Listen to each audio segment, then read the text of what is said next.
Hi everybody, this is December 26th, Boxing Day 2025, and I'm just doing my 10,000 steps. Actually, I'm at 12,111, and I'm posting these videos as part of my journal in the recovery from the trauma of watching my little brother Paul Kierans, 64, with Down syndrome, be locked away by the British Columbia New Democratic Party government, David Eby as leader, for 588 days, 172 missed scheduled visits until he died. He died at Burnaby General Hospital. So I had a very quiet Christmas. I just took it easy.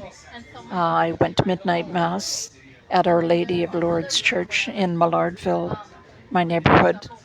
It's a beautiful, tiny little church, which is the city. It's the city square of Millardville, and it was a beautiful.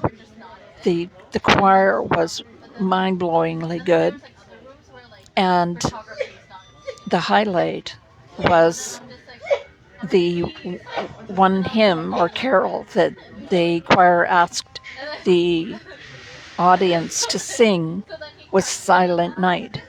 And I had posted my post about when I was 6, I was in the junior choir at Christ the King Church in Sudbury, Ontario, and our song that we had practiced for weeks was Silent Night. And our choir master was Sister Baptista. I'll never forget, my mother made my angel costume. We were all wearing angel costumes. And I'm the 8th of 9 kids, and she was so busy that she sewed one of the sleeves on upside down, but it was still beautiful. It had tinsel on the sleeves. And I was so excited because I'd never been up to at midnight before, and to go out and to sing, get in the choir loft and sing this song. Anyways, we started singing Silent Night, and I keeled over, fainted dead away, and woke up in the back of a police cruiser with 2 Sudbury police officers laughing about driving an angel home. And they handed me over to my dad, who had stayed home. He didn't go to midnight mass for some reason, and he was laughing too. Everybody thought it was hilarious. So at the midnight mass on this 2025, we were invited to, the audience was invited to join in Silent Night. So at 62 years after my failed attempt at Silent Night, I got to sing it all the way to the end at midnight mass. So that was a great accomplishment. Anyways, I've been asking people to contact at this point in time, I have an application before the Supreme Court of Canada. What had happened was the government group home locked away my little brother when they found out I had reported them to the Burnaby RCMP police when I discovered a secret and what I allege is a fraudulent forged power of attorney they created to give my brother the COVID-19 shot in 2021. So as soon as they found out I had complained to the Burnaby RCMP unfortunately tipped off the group home. They terminated all my contact with Paul. I was his last surviving visitor and family member, and he was my last surviving family member in Greater Vancouver from a big family of 6 adult kids and my mom. Everybody had died or moved away. So for 588 days, the government locked up little Paul, which I did everything in my power to try and restore his freedom and our in-person visits, but I wasn't able to do that until he had a stroke. 2 days after he had a stroke in April of 2024, the person that the government had appointed as his guardian my 82-year-old Catholic nun sister 4,000 kilometers away in Ontario, who'd only met Paul on a few occasions over the course of her life. She was 16 years older than him and left home shortly after he was born. But the government had appointed her as his guardian. And so he had some kind of stroke in April of 2024. And after he had the stroke, she flew in 2 days later. I guess they were waiting for him to die. And when he didn't die, she had one of her lawyers. I estimate that she spent about $1.5 million on a law firm. She had 2 law firms working for her around the clock. She allowed me to visit him for 10 minutes a day under her supervision. And he died when she found out at that time that I knew that the Burnaby RCMP had been ordered by their Ottawa Oversight Agency to reopen the investigation into this fraudulent and forged power of attorney, or what I alleged to be a fraudulent and forged power of attorney.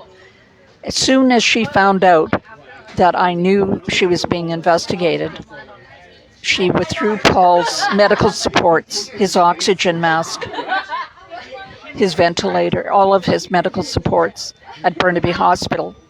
And he died within hours of her finding out that I knew she was being investigated. So you can draw from that whatever conclusion. I think that they did medical assistance in dying on him when he was not capable. Just as he was not capable of appointing her as his guardian, he was not capable of agreeing to or consenting to medical assistance in dying where the doctor administers a fatal injection, which is what I believe happened right in front of my eyes. You can imagine watching your loved one be killed by a medical doctor right in front of your eyes. Anyway, so once she found out that she was being investigated, she applied to the court to have me designated permanently as what's called a vexatious litigant. It's a very rare and unusual designation in Canadian law, where a troublesome or vexatious person is designated as a vexatious litigant, and they can't take any steps in court. They can't even defend themselves in court or file an affidavit in response to being sued without permission of a judge. And she was successful in having me designated a vexatious litigant on November 29th of 2024.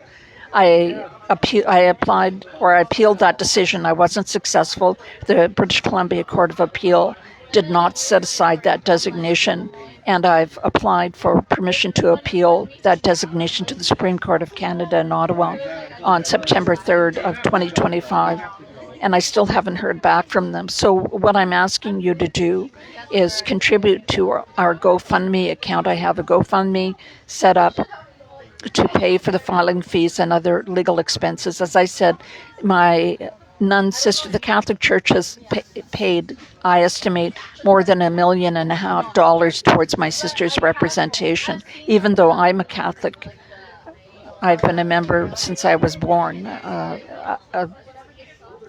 contributing to the Catholic Church, but they've been contributing to her representation. And I'm a senior on a pension, and I've been paying my own way. So please contribute to our GoFundMe account. All you have to do is click on the link in the description box for this video. The other thing you can do is just call the Supreme Court of Canada Registry when they're open. I think they're open on Monday. And just ask them what's the status of my case, which is Walker versus Kierans, file number 41902. So you can do either one of those things. It would be very helpful.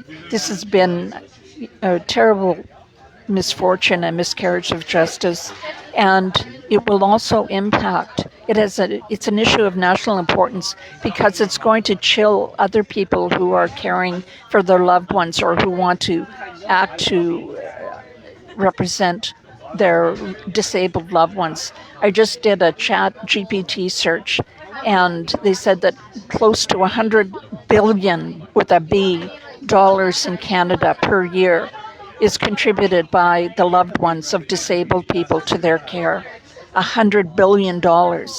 And that will be jeopardized if people think that by trying to advocate for their loved ones, they're going to be labeled vexatious litigant and have all their civil rights and their access to Canadian courts taken away.